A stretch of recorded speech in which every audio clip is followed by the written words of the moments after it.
Hello and welcome to today's video. My name is Alicia and on this channel I talk all things luxury, life and fashion, so if you're interested, please stick around.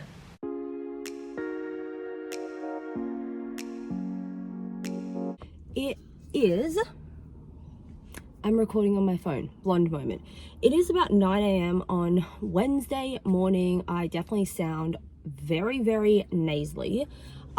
But I am going to get my nails done. So this is the first of my beauty treatments for the cruise, less than like 48 hours from departure, mind you, which pales in comparison to some of my other like vacation prep videos, but I digress. I'm going to get an infill done for my nails. Unless something changes in the next half hour, I'm sticking with good old French, and I'm also going to get a pedicure done. So come with me to Ace Nails in Redfern.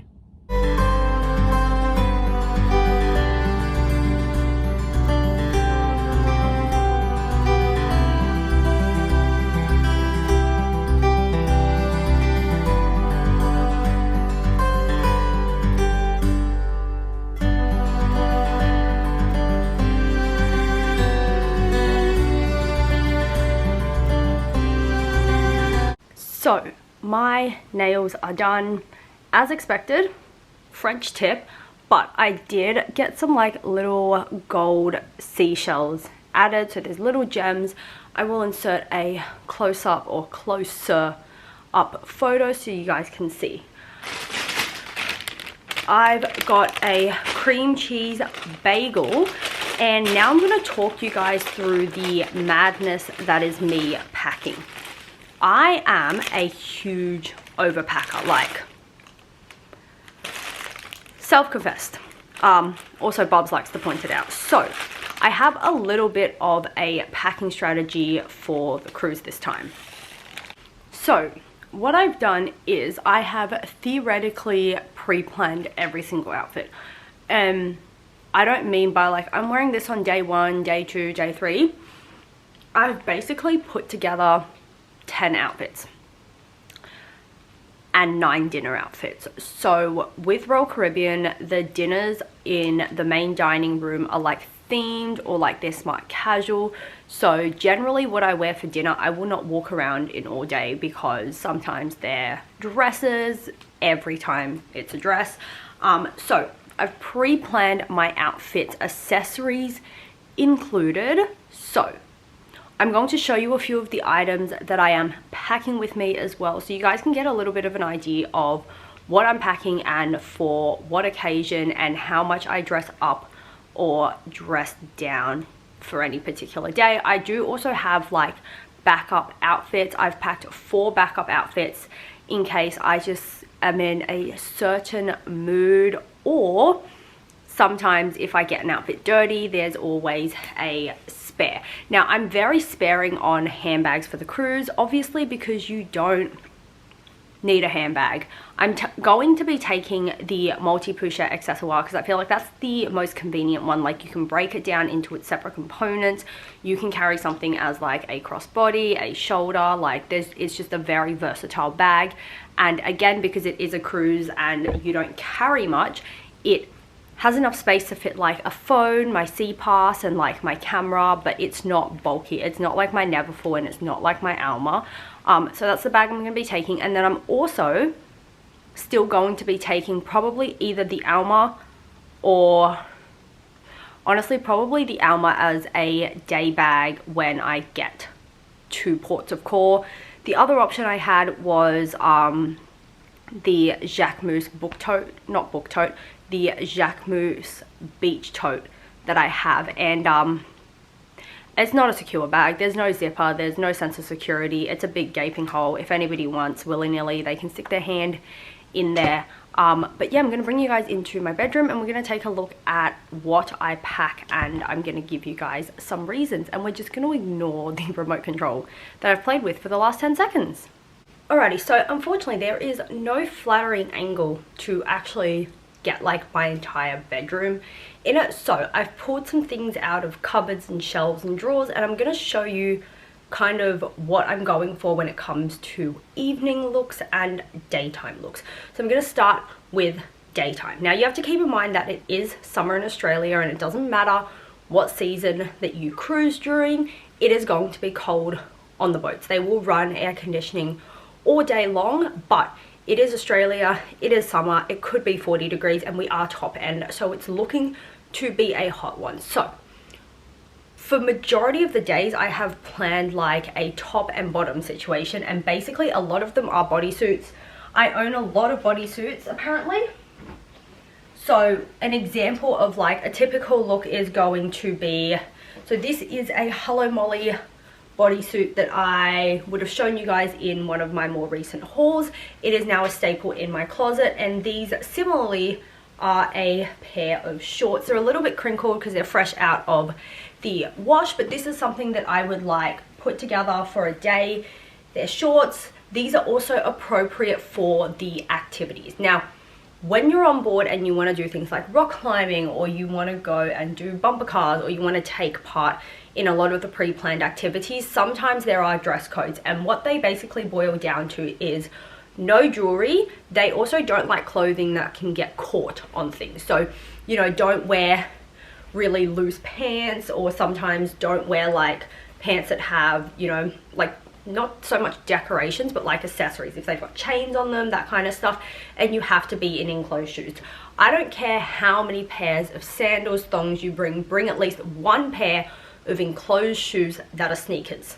So for example, I've picked these up for the cruise, and then I'm kind of hoping that I will look after these shoes, because I did the same thing for Thailand. I picked up a pair of sneakers solely for the purpose of Thailand, and then I didn't really look after them. But these are a pair of sneakers that I have picked up. The colorway is red and blue. They are out of the kids section, but this is just pretty much going to be the only pair of sneakers I actually bring on the boat with me, and these are going to be my go-to during the day. These are definitely going to be what I wear when I'm in ports of call, and if I want to go rock climbing, bumper cars, if I want to go for a stroll on the track, these are the shoes that I'm going to be wearing.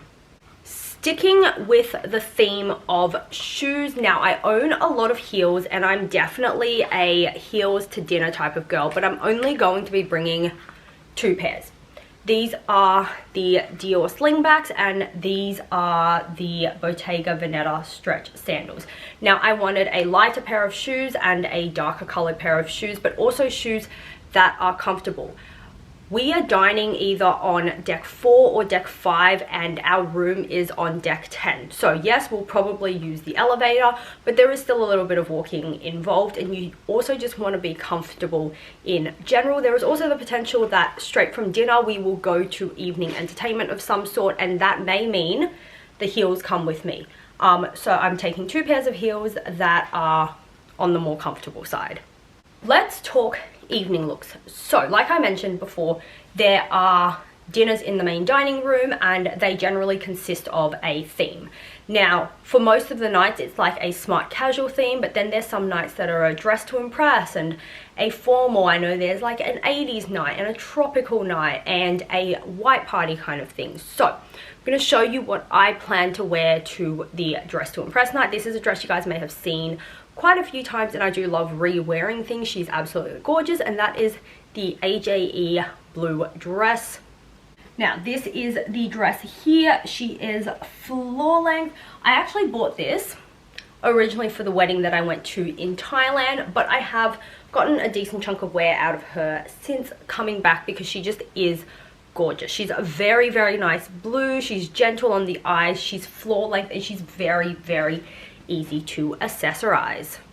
Another example of something I might wear to dinner. This is definitely like a recent purchase. This arrived I think like 3 days ago. This is a jumpsuit from Opoly. So it's pants, but it is a one piece. I think I'm gonna do her with my Hermes Kelly belt round the waist, and probably a nice pair of heels, probably the Bottega. I think the Bottega is definitely gonna look sexier on this, just because it's going to be black all the way through. But that is another example of something you can wear to dinner, probably for one of the more like smart casual nights, not the formal, and definitely not the dress to impress evening. Moving on to jewelry. This is a jewelry case that I got recently from House of Cador. with my ring. Now this is the perfect travel size. Oh, I already have a ring in there. This is the perfect travel size because, and this isn't really shown on the website, but there are two components. So you have a section for bracelets, for necklaces, pendants, that kind of stuff here. You've got a little mirror as well, and then you have space for rings, earrings, some bracelets probably, and some bits and bobs. So this is a really, really good size. If you do bring jewelry of any sort, and this goes for anything that is of high value, or even if it's sentimental to you and you're choosing to travel with it, bring it with you in your carry-on bag. Because just like boarding an aeroplane, you will leave the majority of your luggage with customs because it still does need to get checked. And then you may have the option, or you may decide to take a tote bag and a smaller suitcase. If you do that, this is where your jewelry goes. It's also where your documentation and your paperwork goes. And it's also where, you know, your phone charges may go, especially if you have an earlier boarding slot like us, because we will board at about 12 o'clock. Tomorrow, our boarding time was pushed back an hour. Not tomorrow, sorry, Friday. It's only Wednesday. Getting ahead of myself. But then we probably won't have access to our rooms till about 4 o'clock per se. So you've got a little bit of a window. So you want to carry things with you that you are going to need access to during the day. And some of those things you may not think about, especially if you are a first-time cruiser. So things like swimwear. Bring a pair of swimmers. You have full access to the facilities as soon as you board. So if you've got swimmers on you, then you can go jump in the pool or the solarium or the spa. Wear sneakers on board. If you insist on boarding in thongs, bring a pair of sneakers, because again, you can go rock climbing. If there's bumper cars, you can do that. But those are two activities, for example, that you have to wear enclosed shoes. It is Thursday evening. I'm going to give you guys a quick little update, but Bubs and I spent the majority of the day packing actually, and then I did pop into the city briefly to pick up a few things, some medication, some motion sickness tablets, and sunscreen as well, because we realized we didn't have that. Now, Bubs has never been on a cruise before, so we don't actually know what he's going to be like with motion sickness. So I picked up a 10-pack of tablets to be on the safe side, because better safe than sorry. Because I'm not going to try and find them while we're in the middle of the ocean. Like that defeats the purpose. But we are now getting ready to go to dinner. We have a 6:30 reservation at Catalina's. Catalina is a gorgeous restaurant in Rose Bay. She is tried and true. This is the first time Bubs is going. The most recent trip I made was in November, so I'm so excited to go back. But we are doing a little bit of a date night to kind of like get into the vacation mood, if you will.